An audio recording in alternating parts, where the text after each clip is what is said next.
My parents built Harrison Manufacturing from nothing. Dad started the company in 1989, manufacturing industrial equipment parts in a 3,000-square-foot warehouse.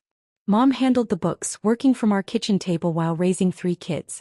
By the time I was born, an unexpected 4th child when Mom was 41, they'd grown it to 15 employees and $2 million in annual revenue. My older siblings all joined the business. Daniel, the eldest at 42, ran operations. Catherine, 39, handled sales and marketing. Michael, 37, managed logistics and distribution. Then there was me, 29 years old, the afterthought child, the one who didn't fit the Harrison mold. "You were always different," Mom would say, not unkindly but not exactly warmly either. More introspective. Less driven. What she meant, less interested in the family business. I showed interest once. At 15, I asked Dad if I could learn about the manufacturing process. He'd patted my head absently. "That's nice, sweetie. Why don't you focus on your schoolwork? Your brothers and sister have the business covered." At 17, I suggested a new inventory tracking system after reading about supply chain optimization. Dad smiled indulgently. "We've been doing this for 28 years. I think we know what works." By college, I'd stopped trying. I studied economics and finance at Northwestern, paid for by scholarships and student loans because the business needed capital more than I needed tuition help. My siblings had their education fully funded, but I was told I was more academically inclined anyway, and should appreciate the character-building experience of financial independence. I graduated with $87,000 in debt and a job offer from McKinsey & Company in Chicago. My family didn't attend graduation. There was a major client meeting that weekend that required all hands on deck. "You understand," Mom had said on the phone. "The business has to come first. You're doing great on your own anyway." I understood perfectly. At McKinsey, I specialized in operational restructuring and investment strategy. I was good at it, exceptionally good. I could look at a company's financials and see exactly where they were bleeding money, where opportunities existed, how to optimize everything from supply chains to capital allocation. By 24, I was a senior associate. By 26, I made partner, youngest in the Chicago office's history.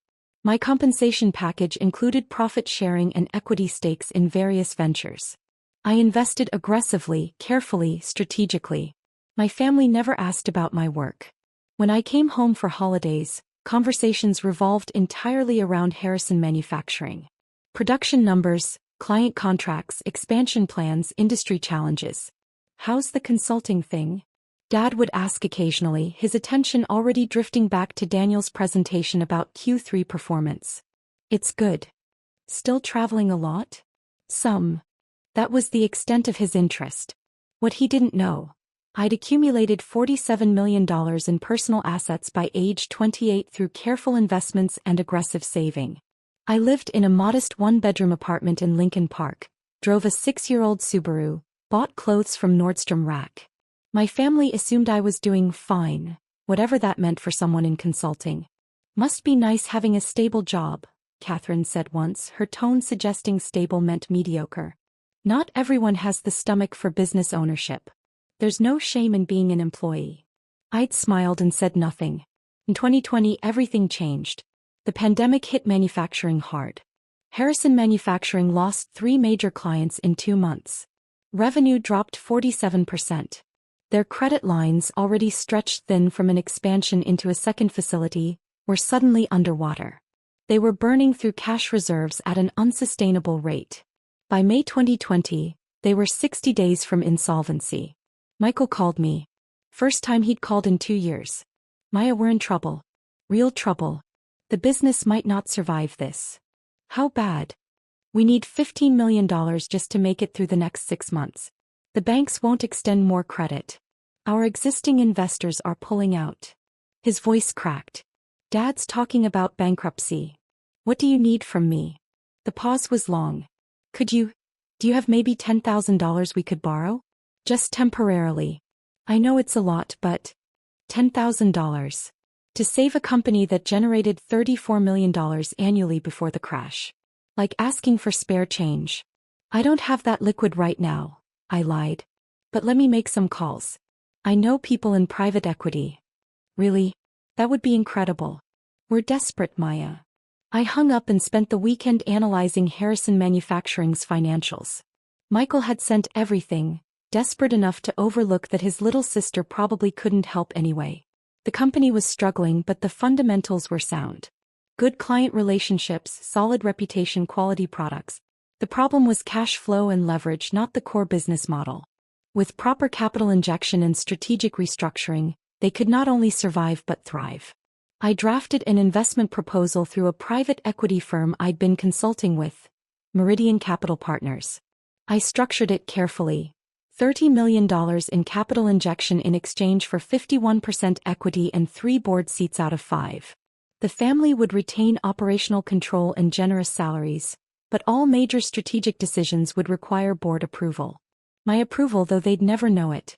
Meridian Capital Partners was my entity. I'd established it 2 years earlier as a personal investment vehicle, named after the street where I'd grown up. Nothing obviously connected to me. Different address, corporate structure, layers of legal separation. I presented it to Michael as investors I know through work. The family was thrilled. Saved from bankruptcy, able to keep running the business, only giving up some equity to faceless investors who'd probably stay hands-off anyway. Dad announced it at a family dinner in June 2020. We found capital. Maya connected us with some investors who believe in our vision. We're going to make it through this. Everyone congratulated him for his business acumen in navigating the crisis. Catherine praised his negotiation skills. Daniel raised a toast to Dad's leadership during impossible times. I sat at the end of the table eating my chicken quietly, saying nothing. "Thank you for the introduction," Mom said to me, her tone warmly patronizing. "It's nice that your consulting contacts came through. See, your work can be useful even if you're not in the family business." "Happy to help," I replied simply. For the next 3 years, I watched through quarterly board meetings and financial reports. The company stabilized quickly. By Q4 2020, they were profitable again. By mid-2021, they'd exceeded pre-pandemic revenue. By 2023, they were hitting $52 million annually with healthy margins. My family attributed this entirely to their brilliant management. Dad's strategic vision. Daniel's operational excellence. Catherine's sales prowess. Michael's logistics optimization. The quarterly board meetings were held remotely, which meant I participated through my attorney as proxy for Meridian Capital. The family dealt with him, not me. They thought I was still just Maya, the consultant, completely unaware I was actually reviewing every decision they made. They hired 12 new employees without board approval. Minor violation, but I let it slide. They gave themselves 18% raises. Also without board approval. I made a note but didn't interfere. They purchased new company vehicles. A BMW for Dad, a Mercedes for Catherine, and Audi for Daniel. Listed as company cars, but primarily used personally. Another violation, but still within acceptable parameters. Then they started planning a major expansion without consulting the board. A $22 million project to build a third facility in Tennessee. They'd been negotiating for 6 months, already put down a $2 million deposit, signed preliminary contracts. The first board meeting where it was mentioned was 2 weeks before they planned to break ground. My attorney called me. They're moving forward on a major capital project without board authorization. That's a clear violation of the investment agreement. What are they saying when you raise concerns? Daniel says they don't need board approval for operational decisions. Catherine insists they're just informing us as a courtesy. Your father claims he's run this company for 34 years and knows what he's doing. Do they understand the board has final authority on expenditures over $5 million? They don't seem to think it applies to them. They're treating the investment agreement like a suggestion. I reviewed the Tennessee project details. The financials were shaky, overly optimistic projections, inadequate market research, unclear ROI timeline. They were making an emotional decision, not a business one. Schedule an in-person board meeting, I told my attorney. I'll attend. In person? You've never attended in person. Things are changing. Set it for next week. Don't tell them I'm coming. Just say Meridian Capital will have a representative present for the vote. They're not going to like this. They don't have to like it. They have to comply with it. The board meeting was scheduled for Thursday at 2 p.m. at Harrison Manufacturing headquarters, a building I'd visited exactly 3 times in 9 years, always as Dad's daughter, never as his majority shareholder. I arrived at 1:45 p.m. wearing a Tom Ford suit, carrying a Celine briefcase, looking every inch the private equity executive I actually was but had never shown them. I kept my sunglasses on as I walked through the lobby. The receptionist, new since my last visit, looked up. "Can I help you?" "Board meeting. Conference room A." "You're with Meridian Capital?" "Something like that." She directed me down the hall. The conference room door was open. I could hear voices inside, Dad's deep baritone, Catherine's confident laugh, Daniel's steady explanations. I pushed the door open. 4 faces turned toward me. Dad, Daniel, Catherine, Michael. Plus my attorney, James Rothstein, who was carefully controlling his expression. "Maya." Catherine blinked. "What are you doing here?" "I'm here for the board meeting." "This is a business meeting," Daniel said slowly. "For actual company matters. Did you need something else?" "I'm here for the board meeting," I repeated, taking a seat at the table. "Shall we begin?" Dad looked confused. "Honey, this is about the Tennessee expansion. Very technical corporate stuff. You probably wouldn't find it interesting." "On the contrary, I find it extremely interesting. A $22 million capital project without board approval violates Section 7.3 of your investment agreement." Silence. Michael frowned. "How do you know about our investment agreement?" I removed my sunglasses, met his eyes. "I've read it very carefully." "James," Dad turned to my attorney, "can we get started? I'm not sure why Maya's here, but we have important business." "Ms. Harrison is here in her capacity as principal representative of Meridian Capital Partners," James said formally. The room went silent. "That's not funny," Catherine said finally. I opened my briefcase, removed a document, slid it across the table. "Corporate structure of Meridian Capital Partners. Note the principal shareholder and CEO." Dad picked it up, his hand starting to shake. His eyes scanned the page, then stopped. "This says, Maya Harrison, 100% equity holder, Chief Executive Officer, Board Chairman." "That's correct." "This is a joke," Daniel said, but his voice wavered. I slid another document across. "Investment agreement signed June 2020.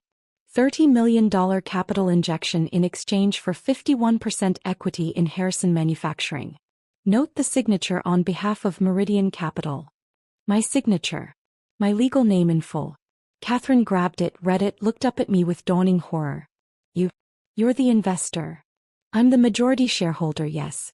And this board meeting is to discuss your unauthorized Tennessee expansion." "How?" Michael's voice was barely a whisper. "Where did you get $30 million? "I earned it. Through my consulting thing that you never asked about." Dad's face had gone red. "You've been lying to us for 3 years." "I've never lied once. I simply didn't volunteer information you never asked for.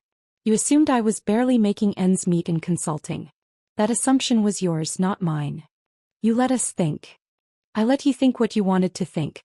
Just like you let me think I wasn't important enough to fund my college education, or attend my graduation, or include in business discussions. Everyone makes assumptions." James cleared his throat. "Perhaps we should address the Tennessee project?" "Yes," I said crisply. "The $22 million expansion you've planned without board authorization. Walk me through the projections." Daniel, still in shock, mechanically opened his presentation. He went through the numbers, the market analysis, the timeline. I listened for 20 minutes, then held up my hand. "Stop. Your market analysis is based on 2019 data. Your competitor assessment ignores 3 new manufacturers that opened in the Southeast since 2021. Your labor cost projections are 22% below current market rates. And your timeline assumes permit approvals in 90 days when the Tennessee average is 6 months. How do you?" "Because I'm good at my job. This project is structured will lose money. Minimum $4 million in the first 2 years, possibly more." "You don't understand our industry," Dad said, finding his voice. "We've been in manufacturing for 34 years. And I've been restructuring manufacturing operations for 8 years. I've consulted on 47 projects exactly like this. 31 succeeded, 16 failed. This one as planned would fail.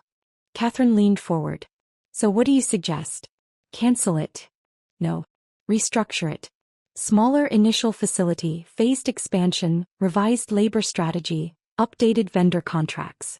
I have a revised proposal that makes this project viable.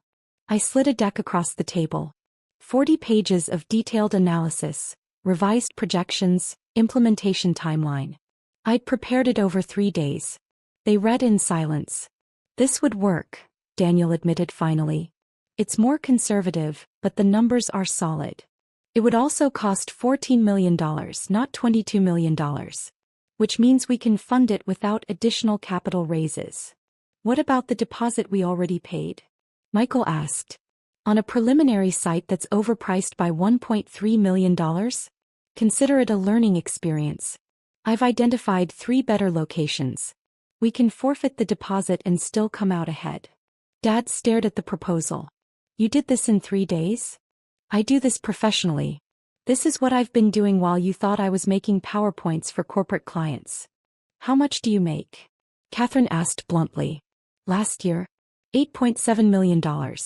This year's on track for $11 million. The number landed like a physical blow. That's more than the entire executive team combined, Michael said weakly. Yes. Why didn't you tell us? Mom's voice came from the doorway. I hadn't noticed her arrive. She stood frozen looking at me like I was a stranger. Why would I? You never asked. You never showed interest in my work beyond, how's the consulting thing? You assumed I was average at best, probably struggling in my expensive Chicago apartment, making maybe $100,000 a year if I was lucky. We would have been proud, Mom said. Would you? Or would you have been uncomfortable that your afterthought daughter was more successful than your golden children? Silence answered that. The Tennessee Project, I said, returning to business. We vote now. All in favor of the revised proposal. James raised his hand immediately. He represented my 51% controlling stake. I raised my own hand. That's 3 board seats out of 5. Motion passes. The project moves forward under the revised structure. Wait, Dad said. We don't get a say? You had a say. You chose not to exercise it through proper channels by presenting the project to the board before making commitments. Now the board is exercising its authority. This is our company, Catherine said, but without heat. She looked dazed. 49% yours. 51% mine. That's how majority equity works. You're going to take over everything, Daniel said. Control all our decisions. No. I'm going to do what I've been doing for 3 years. Provide capital, strategic oversight, and approval on major decisions. You'll continue running daily operations. But this fantasy where you're independent owners who just happen to have silent investors?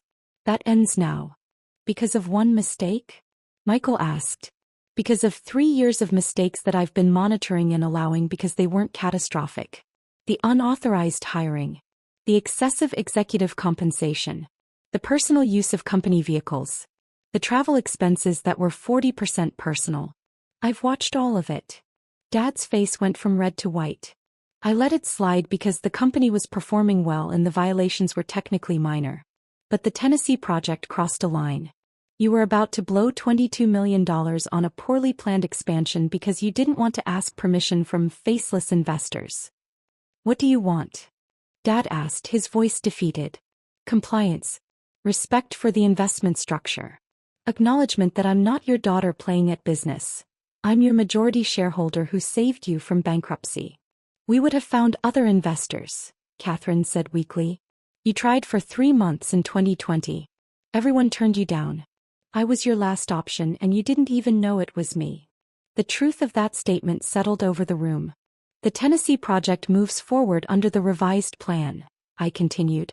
But there will be changes to prevent future violations. Monthly board meetings instead of quarterly.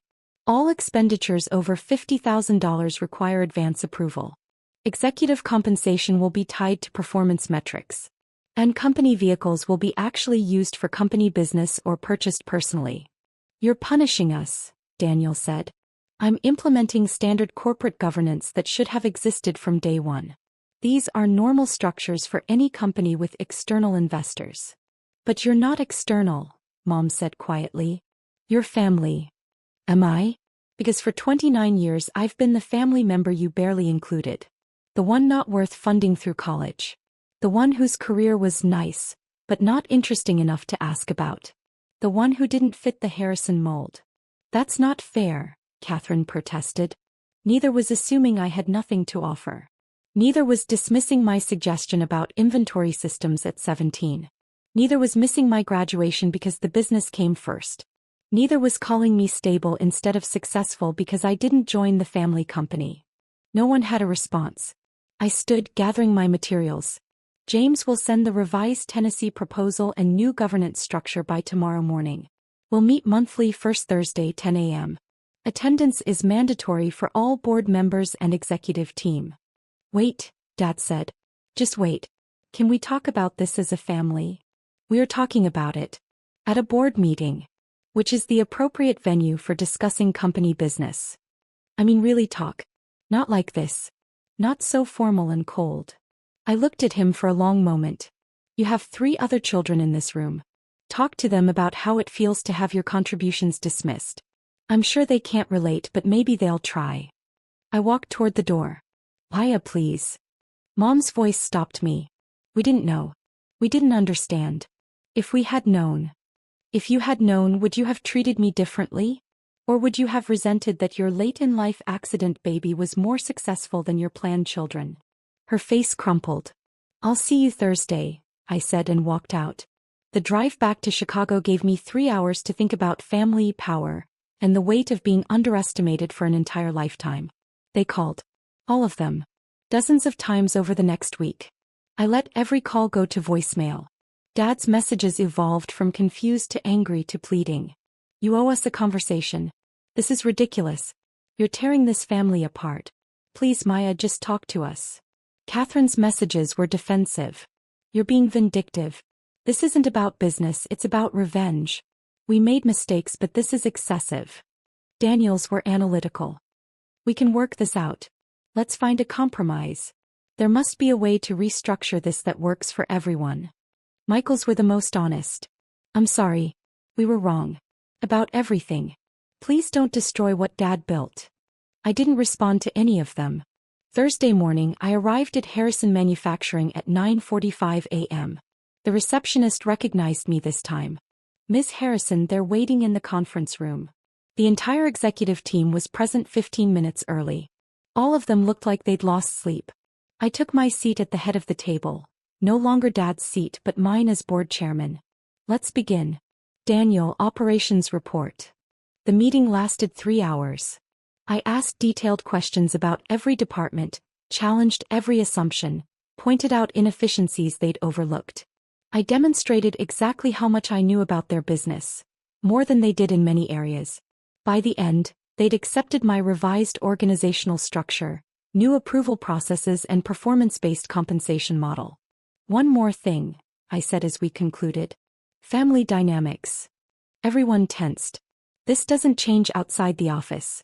I'm still your daughter, your sister. But here in this building, I'm the majority shareholder and board chairman. Those roles don't conflict unless you make them conflict. How do we make this work? Dad asked quietly. By recognizing reality. I'm not the underachieving youngest child. I never was. I was the one you underestimated so completely that I ended up owning half your company without you realizing it. We're sorry, Mom said. Truly, deeply sorry. Sorry you were wrong or sorry for how you treated me? Both, she said and her voice shook. Both, Maya. I looked at each of them in turn. Here's what happens now. The business operates under proper corporate governance. You continue running operations, I provide strategic oversight. We meet monthly, maintain proper board structure, follow established procedures. And nobody makes jokes about my consulting thing, or my stable job, or treats my career like a cute hobby. Agreed, Dad said immediately. Outside the office we're family. But that means actual family, where my achievements matter as much as everyone else's. Where my graduation is worth attending. Where my work is interesting enough to ask about. Where I'm not an afterthought or a disappointment for not joining the family business. You were never a disappointment, Catherine said. I was always a disappointment. Just be honest about it. The daughter who didn't want to work with dad, who studied finance instead of engineering, who moved to Chicago instead of staying local. I didn't fit your vision of family unity. She couldn't deny it. But here's the thing, I continued. I built something bigger than any of you while you weren't paying attention. I saved your company when you had nowhere else to turn. I've been protecting your business for 3 years while you thought I was making PowerPoints. And I did it all without asking for recognition, without demanding appreciation, without making it about ego. Why? Michael asked. Why save us if we treated you so badly? Because you're still my family. And because I could. I had the resources and expertise you needed, and despite everything, I didn't want to watch Dad lose his life's work. Even though we didn't deserve it, Daniel said quietly. Deserve has nothing to do with it. It was the right business decision. Good fundamentals, fixable problems, clear path to profitability. The fact that it was family was secondary. Dad looked at me with something like awe. When did you become this person? I've always been this person. You just never looked closely enough to see it. The meeting ended. As everyone filed out, Dad hung back. Maya, he said. I failed you. As a father, as a mentor. I was so focused on building something with Daniel and Catherine and Michael that I never saw what you were building on your own. No, you didn't. But we can't change the past. Can we change the future? I considered that. Maybe. If you actually mean it. If this isn't just fear of losing your company talking. It's not. I'm proud of you. I should have been proud of you all along, but I'm proud of you now. What you've built, who you've become, it's remarkable. Thank you, I said and meant it. Will you come to dinner Sunday? Family dinner, not business. Just us. Will there be a seating chart? He smiled sadly. You can sit wherever you want. Then I'll be there. Sunday dinner was awkward but genuine. They asked about my work. Really asked, wanting actual details. I told them about my projects, my strategies, my career progression. Catherine listened with grudging respect. You made partner at 26? That's insane. It's what happens when you're good at your job and don't have family connections to rely on. She winced but nodded. Daniel asked about my investment strategy. I explained portfolio theory, risk assessment, market analysis. He took notes. Michael wanted to know about my life in Chicago. I told him about my apartment, my friends, my surprisingly normal existence for someone worth $156 million. You're worth what? Dad choked on his wine. $156 million. Well, $157 million as of Friday's market close. The number hung in the air. And you drive a Subaru, Catherine said slowly. It's reliable and efficient. Why would I drive something else? Because you can afford literally anything. Affording something and needing it are different things. I learned that from watching the business nearly collapse because you expanded too fast and burned through cash on non-essentials. Dad nodded slowly. Fair point. The dinner ended with tentative new understanding. Not forgiveness, that would take time. But acknowledgement. Recognition. The beginning of actually seeing me. 6 months later, the Tennessee facility opened under the revised plan. On budget, on schedule, profitable within 4 months. Harrison Manufacturing hit $61 million in revenue that year. Executive compensation increased, but now tied to performance metrics that actually mattered. I attended monthly board meetings, provided strategic guidance, challenged assumptions. But I let them run operations, make tactical decisions, lead their teams. At family gatherings, they included me in business discussions. Not as a courtesy, but as the person with majority control and strategic expertise. Maya, what do you think about the Wisconsin opportunity? Dad would ask. I'd give my analysis. Sometimes they agreed, sometimes we debated. But they listened. A year after the revelation, Catherine called. I want to apologize. Really apologize, not just say sorry because you own the company. I'm listening. We treated you terribly. For your entire life. We made you feel less than, like you didn't matter, like your path was inferior to ours. And the worst part is we didn't do it maliciously, we just genuinely believed it. We thought our way was the only way and anything else was settling. That's honest. I was especially cruel. All those comments about stable jobs, about being an employee, about not having the stomach for business ownership. I was so confident in my superiority that I never considered I might be wrong. You weren't superior. You just had a louder platform. I know that now. And I'm sorry. Genuinely, deeply sorry. Thank you, I said. That actually means something. 2 years after the revelation, Dad asked me to take over as CEO. You're better at this than any of us, he said simply. The company's thrived under your strategic direction. You should be leading it officially. I don't want to be CEO. He looked surprised. Why not? Because I have my own career that I love. I'm not interested in running operations. I'm interested in strategic investment. That's what I'm good at, what I enjoy. You need an operator, not a strategist in the CEO role. Then what should we do? Hire a professional CEO. Someone with manufacturing experience and operational excellence. Keep Daniel as COO, Catherine as Chief Sales Officer, Michael as Head of Logistics. But bring in outside expertise for the top role. You'd be okay with that? I'd prefer it. I'm the board chairman and majority shareholder. That's where I add value, governance and strategy, not daily operations. We hired Jennifer Wu, a manufacturing veteran with 20 years of experience. She was brilliant, decisive, and completely unintimidated by family dynamics. Harrison Manufacturing hit $78 million in revenue her first year. $94 million her second year. My family learned to operate in a proper corporate structure. They learned that expertise matters more than bloodline. They learned that the quiet daughter they dismissed for 29 years was the reason they still had a business. And I learned that sometimes the best revenge isn't destruction. It's succeeding so completely that everyone has to acknowledge they were wrong. It's saving the people who dismissed you, then making them work within structures you control. It's proving your worth so undeniably that they can't explain it away or minimize it or pretend it doesn't exist.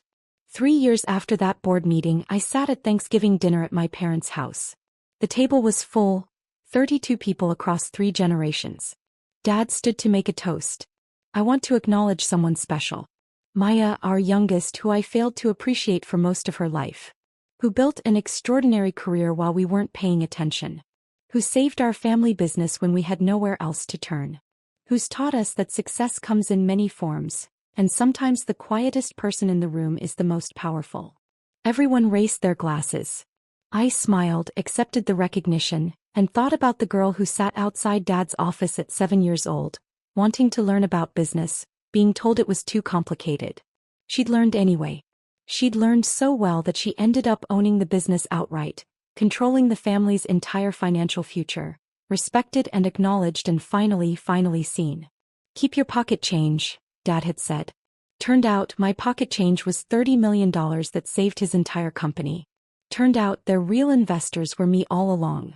Turned out the daughter they dismissed was the only reason they still had anything to dismiss her from. That's not irony. That's justice. And sometimes, justice is simply letting people discover that their assumptions were wrong, their dismissals were short-sighted, and the person they underestimated was the one holding all the power. I didn't need to destroy them. I just needed them to finally see me clearly. And now they did. Every single day,